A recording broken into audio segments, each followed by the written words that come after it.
nze nabasuubiza buli kirungi kye nafuna nga nkijje wano ku TikTok nga kisa wano ku TikTok, I'll always share with you guys. Abalowooza mbu nina amalo n'ekyalo kiri very fine, kiri okay. Nga sinabanyumiza musibye mutya balungi bange. How are you guys? Banange mbebaza. Mwebale nnyo kwagala Grace Remy, mwebale kunjagala. Obafukamire, bwe nafukamira temwina ngeri gye mugenda kunnengeramu. Bambi mwebale. I really appreciate your love. Munange sibariiseeyo myezi nga gigi emabega nga Edirisa Musuuzo ono Eddie Kenzo nga lwaki tannoonyaako.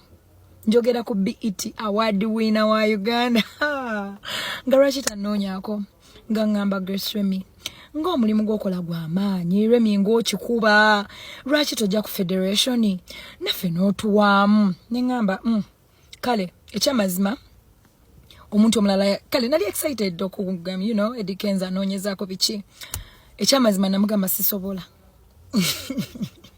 nange nawulira okay bambi I felt his disappointment kale si kye yali asuubira at that particular moment, but I told him that kigenda kusoboka ndi busy ekyamazima tuba busy bandi ebeekola naye abadde nga buli wentekayo bu video nga commentinga kale ta commentinga like but abadde nga mpangayo ku message bobanga ofunye time ojangako itangayoko. So this time round I was free. Then I text him ne mugamba this time round we are free. Nangamba oh I'll be very happy to see you around. Ningamba kale. So I told my guys ndoza muchimanyi sawa yakola. So netugenda federation. I believe most of you guys mulabiko ku video badde butambula banangi ntwala kakisaka n'okubategeeza I was invited ku federation. I was invited say to Teyo. I was invited by Eddie Kenzo. Banange kitibwa netendo nchiddiza mukama naye nyongera okubebaza amanyege muntaddeko mwe munfudde wakabi. Thank you so very much. Kati waliwo ebigambo bedda benda bitambula comment section simayanga biki. You guys nze nange nabadde manyi nti bwe nagenda ku federation oba maybe balina obuyimba bwe baagala nnyimbe n'obuyimba bwe batagala nnyimbe.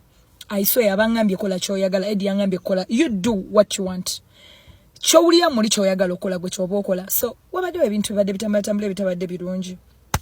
So I wanted to clear the air. Nabakubya akayimba ka Bobby kali kennyini naye mwe bannange ngenda kusaba principal mpeyo kolabo we bituuse kubanga bannange kayimba ako nenga banange neyanziza nnyo amanyi gammwe ge gantuusizaawo mwe muleke mbabulire nze nsanga n'abantu mukubo ne bampa ku ssente bambi mwebale kunjagala Thank you so much for loving Grace Remy. Nange mbagala nnyo mbasuubiza okuba ow'empisa kati mpaka gye biri gwera ate nga muninde anytime from now ngenda bakuba omuziki mwe mwabireeta mwe mwabitandika kati tugenda kukiggusa naye nga mbagala nnyo Mukama bankumire.